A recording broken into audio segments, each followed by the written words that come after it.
So once you were in there, you were kind of on your own, you were building your team, but obviously everybody was fully remote. Nobody wanted to meet up with people. Nobody wanted to sort of travel, really. How did the sort of hiring process change then for you? So the one thing that changes is obviously that physical interaction, right? That's the key element that existed before and didn't exist, and still, in some cases, even now, it doesn't exist, right?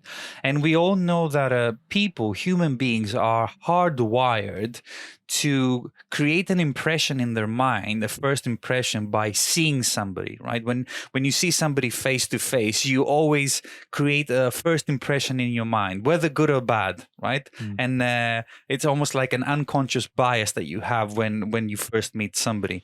That has gone, because that can affect the course of an interview, right? In many ways, and there's a lot of people out there who have a lot of biases when they see somebody who could be short, could be tall, anything, any little detail, but you don't have that anymore, right? You literally just have a face on a screen. So taking that element of the interview out of the equation completely means that you have to find also something to replace it, because you are literally just talking to a screen. So for me, and I think generally for the company, because I try to implement. We started off by doing this in agreement with my line manager that this should be the best way forward. We also implemented it as we went across in other teams, right? It started getting implemented across in other teams, because it seemed to be, and like from the success rate that we had and the people that we brought on board, it was a successful, let's say, I wouldn't call it experiment, but a process, right? A new kind of element in the hiring process. So what we did is we made sure that for every single role that we put out there was also a business challenge that went with it. Right? A business challenge that you would give to the candidate. You would give them at least a couple of weeks to make sure that they have enough time to prepare a response to that business challenge, right? Because what that business challenge did, it basically showed whether the other person, first of all, really wanted the role, right? Because they had to put some work in it. It wasn't just like a matter of yourself asking me 10 questions, and if I answer them correctly, I might get the job or I might move on to the next stage. You actually had to do research. You actually had to go through a thought process, think about strategy, think about what you're going to put on the slides or the Word document, whatever you were preparing, right? So that automatically would eliminate any person that didn't put enough work behind it or effort to show that they really wanted the role. So that was one of the critical, let's say, filters that this kind of business challenge helped us implement and put into the hiring process, due to the lack of that physical interaction you have with people, where you kind of try to understand them and get to know who they are better.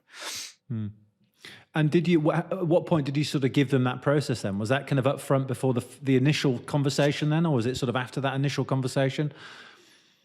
Yeah, so once HR had submitted 10 resumes, and we were about to interview 10 people, every single one of them would have that business challenge. So we implemented it from the beginning rather than leaving it to the last minute, because what that did is it meant that from the first call or interview that you had with that person, instead of asking generic questions, like the ones that you have, you tick boxes about people, you actually dived into a business challenge, understood how that person thought, understood how much effort they put into the work that they did, how they presented the work, right? Which is really important, because it's not just about the work, but it's also how you present it, how you talk about it.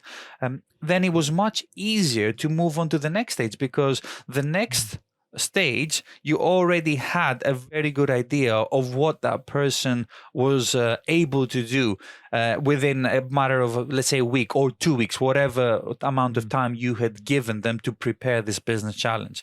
And it also kind of gave the interviewee, or myself, the hiring manager, a good indication of how these people perform under a certain amount of pressure. Because I can imagine you have an existing job, you're trying to get a new one, and this new job is giving you a business challenge, which means you have to put in some work after the 5 or 6 o'clock when you finish your daytime job to make sure that you make a good impression and you get the job at the end of the day.